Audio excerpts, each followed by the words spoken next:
അതിശയോക്തിയില്ല. വിദ്യാർത്ഥികൾ, തൊഴിലാളികൾ, സർവീസ് സംഘടനകൾ, പെൻഷൻകാർ, വികലാംഗർ എന്നിങ്ങനെ ബസ്സിലും ട്രെയിനിലും സ്ഥിരമായി യാത്ര ചെയ്യുന്നവർക്ക് അവകാശങ്ങൾക്കായി സമരം നടത്തുവാൻ ഘോര മുദ്രാവാക്യം നടത്തുന്ന നമ്മുടെ നാടാണ് കേരളം. ന്യായമായ പല അവകാശങ്ങളും നമ്മൾ നേടിക്കഴിഞ്ഞിരിക്കുന്നു.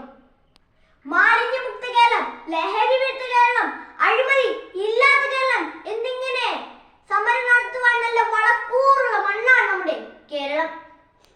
അവകാശങ്ങൾ ലഭിക്കണമെങ്കിൽ അതിനുള്ള അർഹത നമ്മൾക്കുണ്ടോ എന്ന് പരിശോധിക്കലാണ്.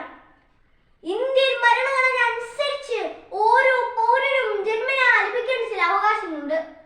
അതോടൊപ്പം തന്നെ ജന്മനാ ചെയ്യേണ്ട ചില കടമകൾ കൂടിയുണ്ട്. നിർഭാഗ്യം പറയട്ടെ, ഓരോ പൗരനും അവരുടെ കടമകളെ മനഃപൂർവ്വം അവഹേളിക്കുന്നു.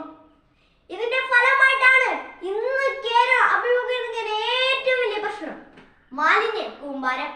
മാലിന്യം എന്നാൽ ആവശ്യമില്ലാത്തതോ ഉപയോഗശൂന്യമായതോ അല്ലെങ്കിൽ പദാർത്ഥങ്ങളെയാണ് ഇതിൽ മാലിന്യം എന്ന് സൂചിപ്പിക്കുന്നത്.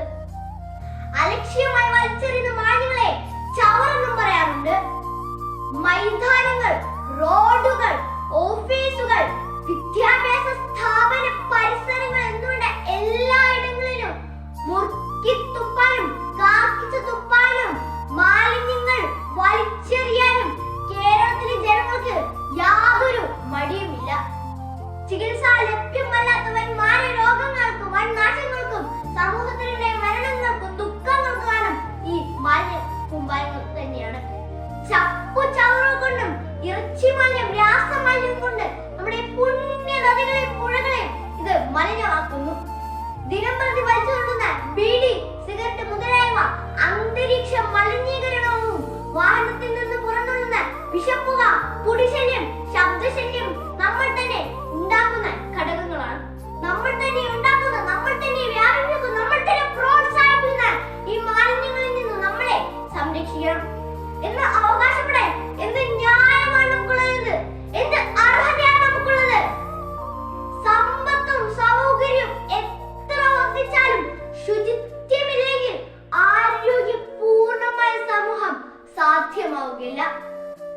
അനന്തരം വ്യാപിച്ചു വരുന്ന മാലിന്യങ്ങൾ നിമിത്തം വ്യക്തിയും കുടുംബവും സമൂഹം മൊത്തം അനാരോഗ്യത്തിലേക്ക് പോകുന്നു.